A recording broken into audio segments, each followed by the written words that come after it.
I used to joke about it. I'd tell anyone who'd listen, colleagues, kids in the probation halls, my wife on quiet evenings, that I loved my work so much I'd do it until the day I died.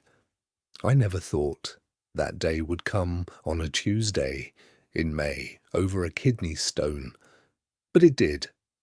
And what happened in the hour and 45 minutes after that, the hour and 45 minutes my medical records call clinical death, is the reason I'm still here, still talking, still reaching for words that don't exist.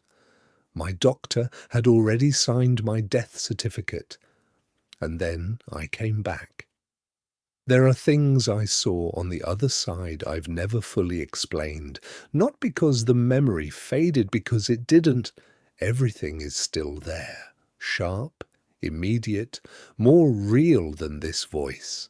And if you've ever lost someone, if you've ever stood at a graveside wondering if that was really the end, stay with me. What I'm about to tell you will change the way you hold that question forever. Let me take you back to the beginning. Not the beginning of the story you think you're about to hear. Not the part with the light or the silence or the things I saw on the other side. That comes later. I want to start with the version of me that walked into that emergency room on May 5th, 2006, thinking he was having a bad morning. I was a supervisor in the Juvenile Probation Department of King County, Washington, Seattle area. I'd worked with adolescents for years, kids the system had already half given up on, and I loved every single day of it. Not in the way people say they love their jobs when they mean they don't hate it. I mean, I woke up grateful. I told people regularly, without a trace of irony, that I'd keep doing this work until the day I died. I didn't know how close I was to making good on that. The morning it happened, I felt the familiar pressure on my right side. I'd had kidney stones before. I knew what they felt like, that deep, unmistakable ache that starts dull and then builds into something that takes your breath. So I didn't panic. I thought I could wait it out. I was wrong. When the pain didn't pass, I drove to the emergency room, and I want you to understand how calm I was. I walked up to the desk almost casually, told them I had a kidney stone, it was on the right side, I'd been through this before. I knew the routine, they'd put me in a room, they'd give me morphine, the pain would go away. What I didn't know was that I also had a kidney infection. What I didn't know was that the antibiotics they prescribed, standard antibiotics, the kind they give 1,000 patients a week, were not going to touch what was growing inside me. They kept me overnight, gave me the antibiotics, scheduled the operation for the next morning, and the operation itself went fine. They broke up the stones, cleared the blockage. Technically, it went exactly as planned, but when they broke those stones, the infection that had been sitting there contained, waiting, released. Poison entered my bloodstream. I became what the doctors call septic. And once that word enters your chart, everything changes. It wasn't just my heart that stopped. It wasn't just my lungs. According to the medical records I've read many times since trying to understand what they describe, everything shut down. Every system. At once. The official determination clinically dead for 1 hour and 45 minutes. I've said that number so many times now, 1 hour and 45 minutes, and it still doesn't feel like a number a person should survive. But here's what I need you to hold on to. Somewhere in that corridor between one life and whatever comes next, I knew exactly what was happening, and I was not afraid. I want to stay with that for a moment, because I think most of us, if we're honest, if we let ourselves go to that place quietly, carry a fear of death we've never fully looked at. We feel it in the middle of the night sometimes. We feel it when someone we love gets a bad diagnosis. We feel it in the space between one breath and the next, when the room is too quiet and our mind drifts somewhere we don't want it to go. I had that fear once, and then I found myself dying. And it was gone. Not suppressed, not managed, gone. What replaced it was something I still don't have a clean word for. The closest I can get is this. I said to myself, quietly, clearly, with complete certainty, I'm going home. And then I left. What I mean by that is something I'm going to spend the next hour trying to describe, and I'll probably fail, but I'll try. Because the leaving itself, the actual moment of separation, was not darkness, it was not cold, it was not the nothing that most of us secretly dread. It was fast, faster than anything I have language for. Have you ever blinked? That involuntary fraction of a second, top eyelid touching bottom, the world disappearing and reappearing. By the time that happens, I was already somewhere else, somewhere I had never been, and somehow already knew. I left my body the way you leave a room you've been sitting in too long, not with effort, not with struggle, just up. I remember passing through the hospital floors, not through a hallway, not through a door, through the floors themselves, as if the building had stopped being solid, as if every wall and ceiling and surface I'd always understood as permanent had simply stepped aside. I rose through the structure of that hospital, and then I was outside, and the sky above Seattle was that particular shade of blue it gets in early May, clear, almost cold, impossibly wide, and I was moving through it, and then through it, into something darker, into what I can only describe as outer space, that vast, weightless dark between worlds, and I was moving through that too, faster than I have any right to describe.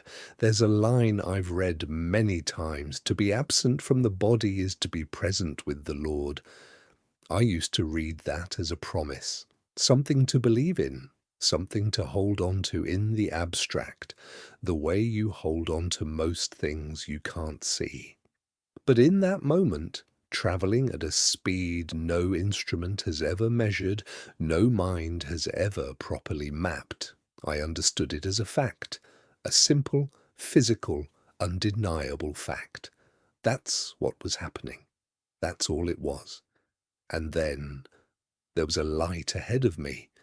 I want to be careful here because I know what you're expecting. Most accounts of what happens after death describe a tunnel, a long cylindrical corridor of darkness with a light at the end of it. I've heard that description hundreds of times. That's not what I saw. What I saw looked like a window, not a metaphor, an actual window. A rectangular frame of light in the dark ahead of me, warm and still and impossibly clear, the way a lit room looks from outside on a winter night. I moved toward it, and as I passed through, everything changed. I don't have a word for what happened next. I'm not sure the word exists in any language I've ever spoken, but I'll try to get close. You know the feeling of walking into a place where you belong, not just where you're welcome, where you belong, where something in the architecture of the air itself seems arranged around you, where you don't have to explain yourself, don't have to earn anything, don't have to be careful about what you say or how you hold your face. Multiply that by everything. That's the nearest I can get. Because when I came through that window, the first thing I felt before the light registered, before I processed anything I was seeing, was this: I fit. I want you to sit with that word for a moment, because I didn't know until that instant how much I'd never fit anywhere on earth, not in the way I fit there. I had spent 60 years moving through a world that was beautiful, yes, a world that had given me work I loved and people I cherished, but a world that had never once felt like it was made for me. And in one breath, crossing one threshold, that feeling dissolved, not gradually, all at once, and the thing that undid me most, the detail that I keep returning to all these years later, was not the light, not the peace, not the absence of pain. It was the trees. There were trees on the other side of that window, and they were glad I was there. I know how that sounds. I know exactly how that sounds. But the trees and the flowers beyond them and everything I could see in every direction was not passive, was not just scenery. Everything in that place was actively, unmistakably welcoming me. Not because I had earned it, not because I deserved it, just because I had arrived. But underneath all of it, underneath the belonging, the peace, the impossible rightness of that place, there was one thing I wanted more than anything else, more than the trees, more than the silence, more than the relief of finally fitting somewhere. I wanted to see him, and I could feel the way you feel the presence of someone in a room before you see them, that he was close, through a forest ahead of me, just through those trees. I moved toward the forest, and I want to describe what happened as I approached it, because it's one of the details I've returned to more than almost any other, and I still don't fully know what to make of it. The trees parted. Not like trees fall in a storm, not with any violence or disruption. They moved the way a crowd moves when someone important passes through, deliberately, respectfully, opening a path that hadn't been there a moment before. And as they moved, I felt something come off them. Not sound exactly, more like an impression, like the air between them was carrying a message. He's going to see the king. I felt that with my whole being. Those trees knew where I was going, and they were honoring it. I walked through. On the other side was a clearing, wide and open, flooded with a light that didn't come from any direction I could name, a light that seemed to emerge from everything at once, as if the air itself was the source, and there he was. He was standing with his back partially toward me, facing an enormous gathering, a multitude I couldn't count, couldn't even begin to estimate, stretching out in every direction farther than I could see, millions of faces, maybe more. I didn't approach him the way you approach someone you admire. I didn't stand up straight and walk over. I couldn't. Something in me simply went down. I came up close to him and I dropped to my knees, and I looked at his feet. I don't know how long I stayed like that. Time in that place didn't work the way time works here. There was no urgency, no clock, no pull toward what comes next. There was only that moment, his feet, and everything inside me finally completely still, and then, very quietly, from somewhere underneath all the peace and all the belonging and all the relief, something surfaced, a recognition. The only reason I was standing in that place, the only reason I had passed through that window, been welcomed by those trees, felt that belonging I'd been searching for my entire life, was because of what he had done. Not what I had done, not what I had earned, not the years of work, the good intentions, the mornings I'd gotten up and tried. Him. what he had done. And I could only say one thing. You did this for me. I said it looking at his feet, barely raising my head, because that was all I had. That was the only honest thing left in me. And then I said, thank you. And I kept saying it over and over, not because it seemed like the right thing, but because there was nothing else. Every other word had become inadequate. And then something shifted.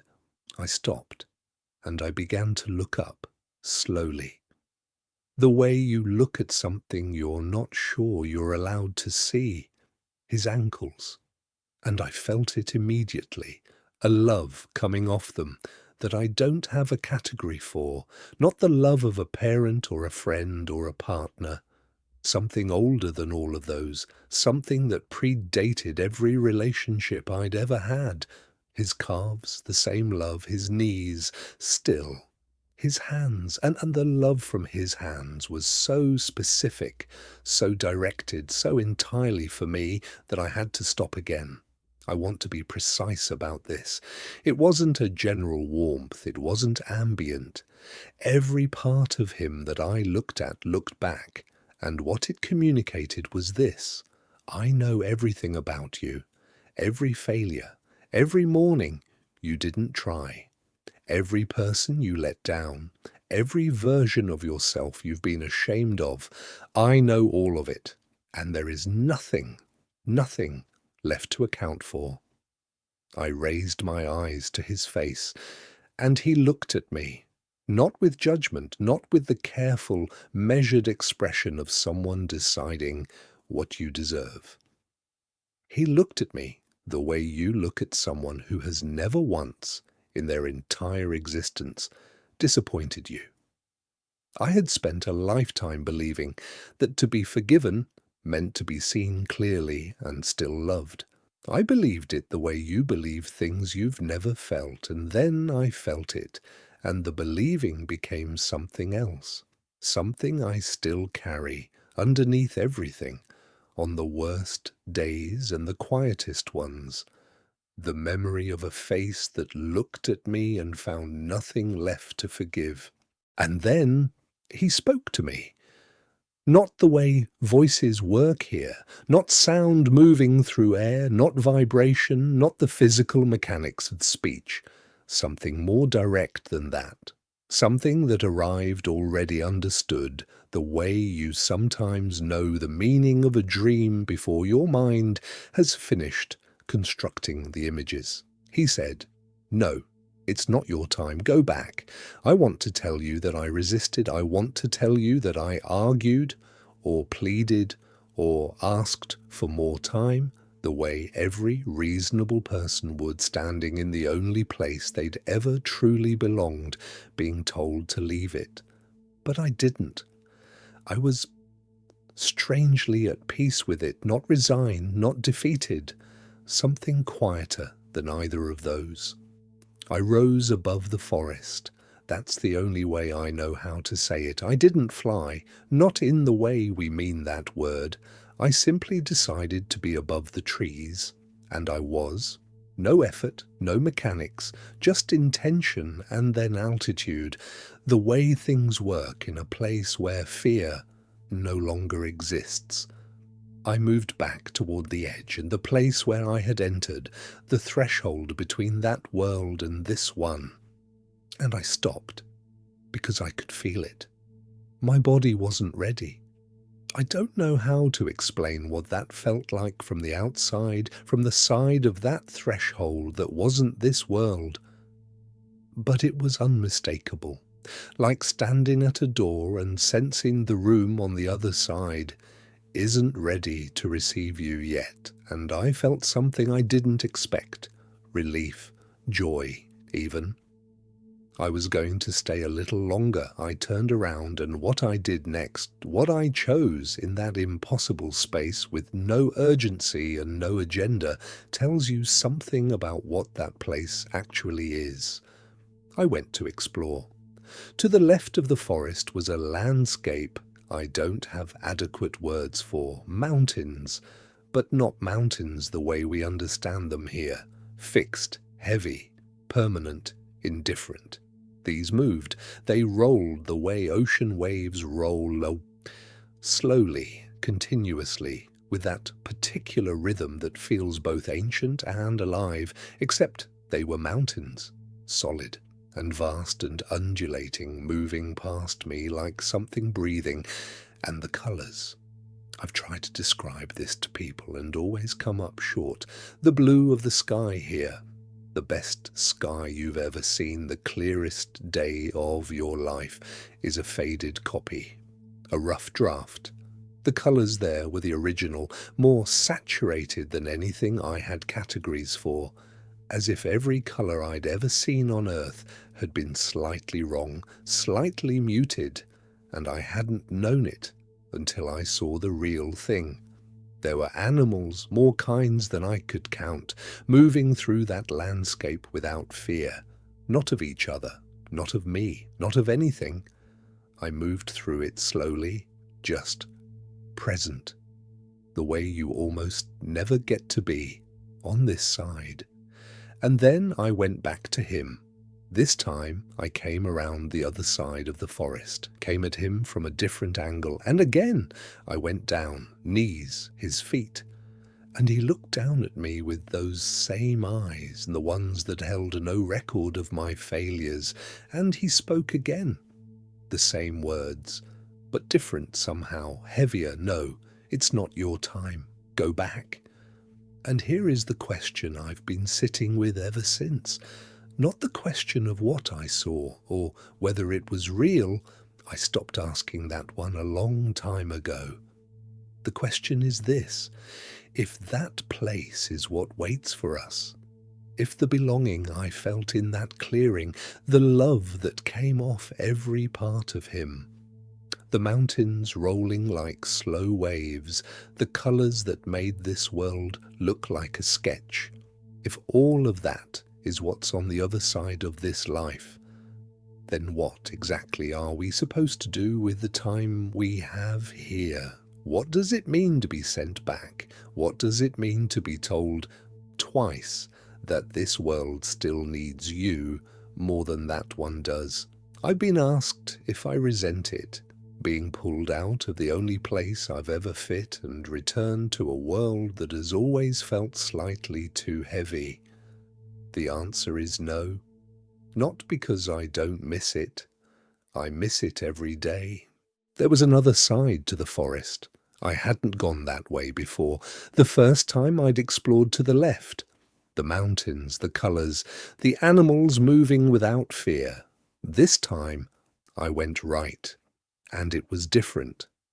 Where the left had been landscape and altitude and movement, this side was water, rivers, seas, currents moving with a slowness that felt deliberate, and the blue. I thought I understood blue. I'd seen ocean water and clear sky, and the particular blue of a winter morning. The kind that stops you, the kind that makes you pull your coat a little tighter and stand still for a moment, because the colour is doing something to you you can't explain. That blue was a memory of this one. Everything on that side of the forest was some version of a colour I had no name for, deeper than blue, richer than anything I could compare it to, as if the water there was lit from within by something that had no equivalent in the physics I grew up understanding. I moved through it, not swimming, not walking exactly, just present in it the way you're present in a room you love, surrounded, held, entirely at ease. And then I turned back toward him, back to the clearing. This was the third time I approached, and something was different now, not in him, not in the light or the gathering or the impossible peace of that place. Something was different in me, or maybe not different. Maybe I was simply more ready to see what had been there all along, because this time, when I came to my knees before him and lifted my eyes, I saw them, to the side, standing together, a group, And at the front of that group, unmistakable, smiling at me with a joy I had never seen on her face while she was alive, was my grandmother, Mary. She was standing there the way you stand when you've been waiting for someone. Not impatiently, not with the particular tension of waiting that we know here, but with the stillness of someone who has all the time there is and has chosen to spend this particular moment watching for your arrival. And behind her, generation after generation, family members I recognized, family members I'd only heard about, relatives who had left the planet before I was old enough to know their names, all of them there, all of them together, all of them with that same quality of light around them that I don't know how to describe except to say they were shining, not with a theatrical glow, not like something from a painting, just more themselves than they had ever been, as if everything that had dimmed them in life, the worry, the disappointment, the accumulated weight of years, had been lifted, and they were smiling. I want to stay with that for a moment because it landed in me in a way I didn't expect. I had never seen my entire family smiling at the same time. Not on Earth. Not at any holiday, any reunion, any table we'd ever shared. There was always someone absent or distant or carrying something they wouldn't put down. But there, every single one of them, present, joyful, together. And then something else. There were people in that group I had not expected to see, people I had privately, quietly decided, with the quiet certainty of someone who thinks they understand how these things work, would not be there. They hadn't met my criteria, the standards I'd built up over years of believing I understood who deserved what, but they were there. And in an instant I understood something that rearranged a great deal of what I thought I knew. They hadn't met my criteria. They had met his, and his criteria, the only one that has ever mattered, the only measure that was ever real, is not the same as mine, was never the same as mine. I've thought about that moment more than almost any other. Not the light, not the peace. That one. The quiet collapse of every judgment I'd ever made about who was worthy of where, and looking at them, at my grandmother's face, at the generations behind her, at the people I had wrongly written off, I felt something like grief. Not for them. For the years I had spent certain about things I had no right to be certain about, for the distance that certainty had created between me and people who were, it turned out, already loved, already home. I was still on my knees, still looking at the gathering before me, at my grandmother's face, at the generations of family I hadn't known were waiting, at the people whose presence had quietly dismantled everything I thought I understood about who gets to be here. And then he spoke again. This time was different. The first 2 times the words had carried a kind of gentleness, a firmness, yes, but something tender underneath it. An invitation more than a command. This time, it was a command. No, it's not your time. Go back. And when he said it, I felt the entire creation around me respond. Everything that had been facing me seemed to shift, to move aside, as if the whole of that place understood that these words were not addressed to them. He's not talking about me. He's talking about you. I felt it the way you feel a change in the pressure of a room, not heard, not seen, just known.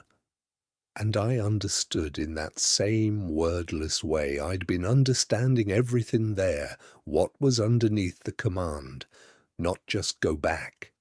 I need you there more than I need you here. He didn't say those words, but I felt them the way I felt everything in that place, completely, immediately, without the buffer of interpretation, and I want to be honest about what that felt like. It felt like being trusted, not with a task I understood, not with a mission that came with a map or a timeline or a clear set of instructions, just trusted. The way you trust someone with something that matters precisely because you know they'll figure out what to do with it.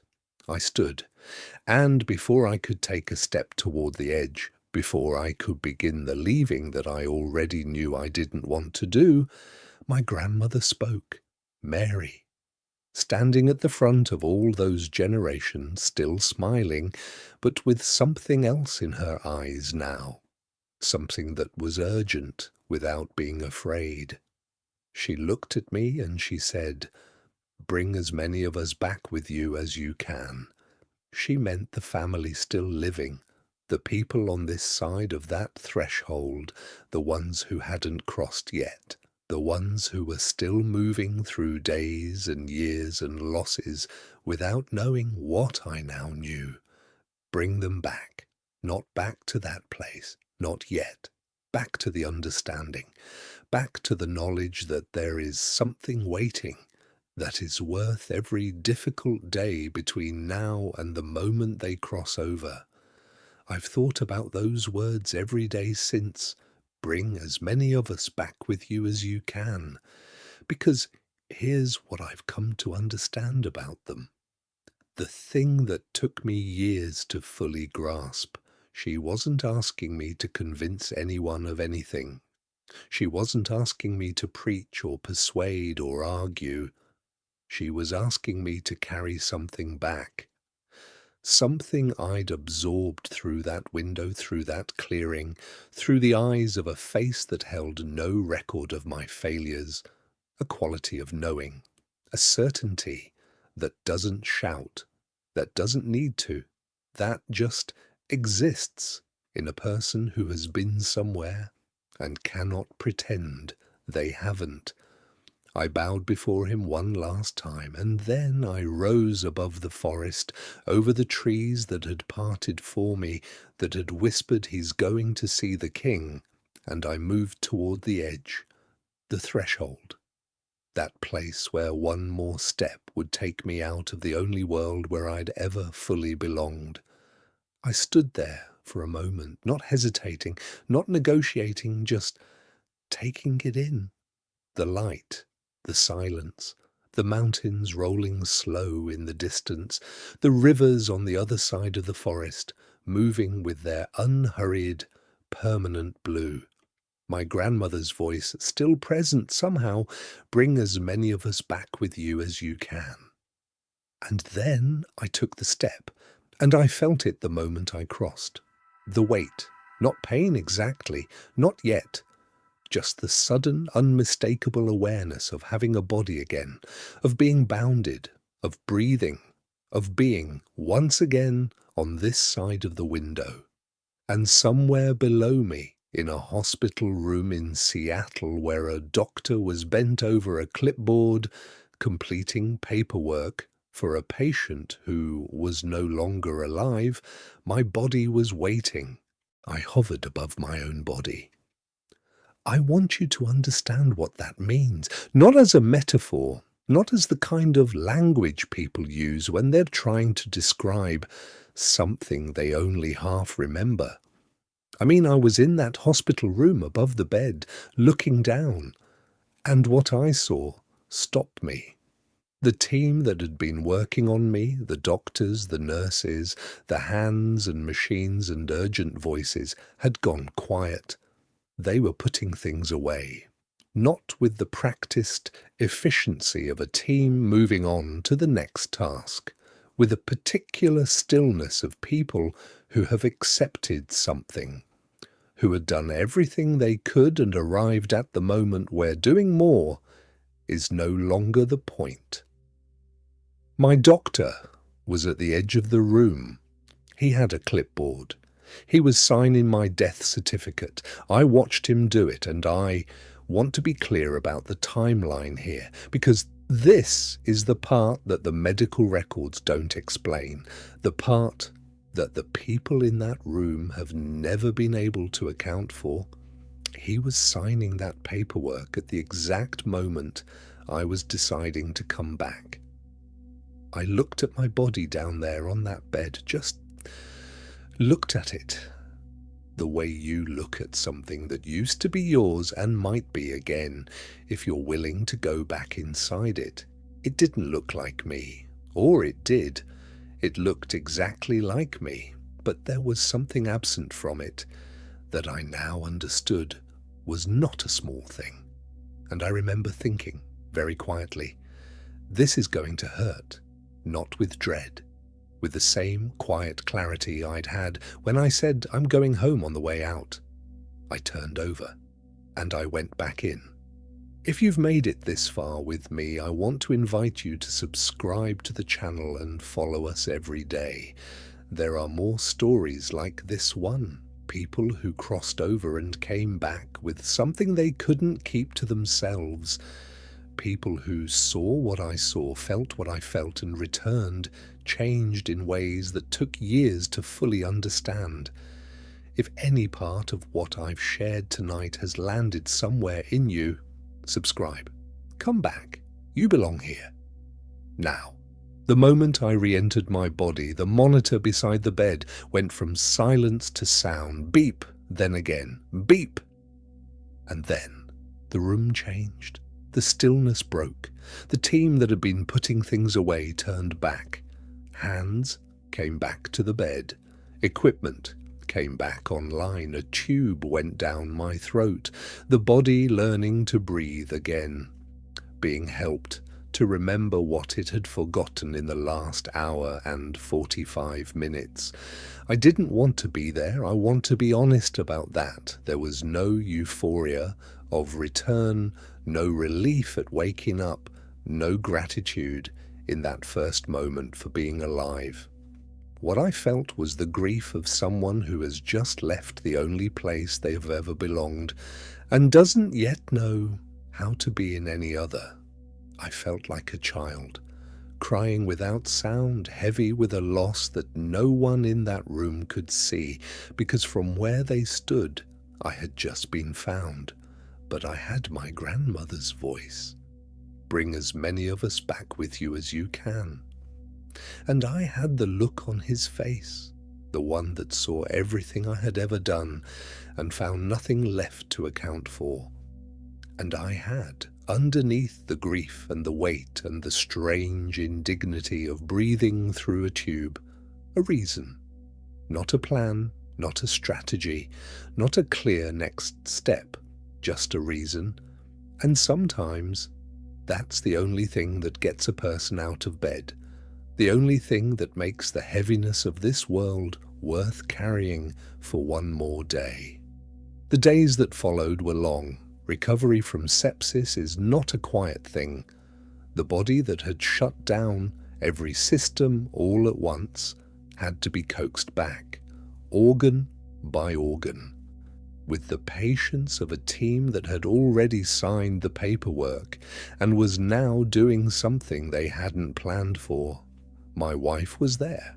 She'll tell you I came back different, not broken, not diminished, different in the way a person is different when something fundamental has shifted beneath them and they're still learning what to build on the new ground.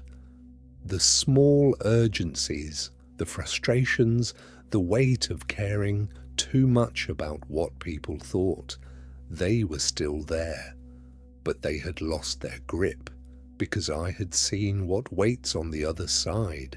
I knew that now, not as a belief, as a memory. I want to come back to something I said at the beginning, that I used to joke about working until the day I died. I've thought about that joke many times since May 5th, 2006. About the careless way we say things like that.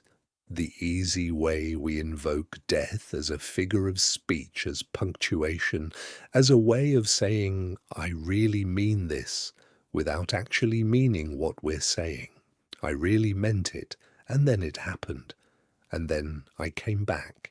And I don't make that joke anymore, not because death frightens me now, it frightens me less than it ever has, but because the word means something different to me now. It has weight, it has a geography, it has a face. I know what's on the other side of it, not as a doctrine, not as a hope, as a memory I carry in my body, in the same body that flatlined on a table in Seattle while a doctor filled out the paperwork that said I was done. That body is still here, still breathing, still waking up in the morning and moving through a world that feels, some days, slightly too loud and slightly too heavy. But underneath all of it, there is something that doesn't go away. The look on a face that saw everything I'd ever done and found nothing left to hold against me. The sound of my grandmother's voice, patient, urgent, certain, saying, bring as many of us back with you as you can. The feeling of trees parting because something in that world knew I was finally going to see the king. I carry those things every day into every room I enter, into every conversation I have with someone who is grieving or afraid, or lying awake at 3 in the morning with the particular silence that comes when the question of what any of this means finally gets loud enough to hear. I don't have a sermon for those people. I don't have a program or a system or a set of steps. I have a story. And the story says there is a place where you fit completely, without effort, without explanation, without the long work of making yourself acceptable to the room. There is a face that knows everything about you, every failure, every morning you couldn't get up, every person you let down, and looks at you the way you have always wanted to be looked at and never quite believed you deserved. There are people waiting, people who loved you here and love you still, more themselves there than they ever were, shining with a joy that has nothing left to dim it. And there is a voice that will tell you when it's time, no, not yet. Go back. I need you there more than I need you here. If you've found your way to this story, if something in it reached you in a place you didn't know was reachable, I want to ask you something. Subscribe to this channel. Come back. There are more of us than you think, people who crossed over and returned with something they couldn't keep to themselves, people who saw what I saw and spent the rest of their lives trying to find words for it.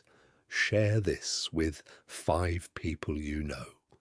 Someone who is grieving, someone who is afraid, someone who asks the question out loud, and someone who only asks it at 3 in the morning when the house is quiet and the answer won't come. And leave me a comment. Tell me what landed. Tell me what you're still sitting with. Tell me what story you want to hear next. Because that's why I'm here. Not because death didn't take me, because something sent me back, and I have been trying every day since to be worth the sending.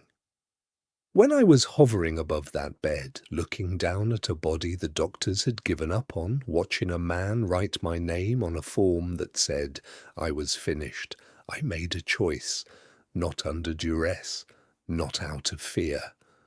I chose to go back because I believed, in that wordless, bone-deep way, you can only believe something you've felt rather than decided, that there were people here who needed what I was carrying.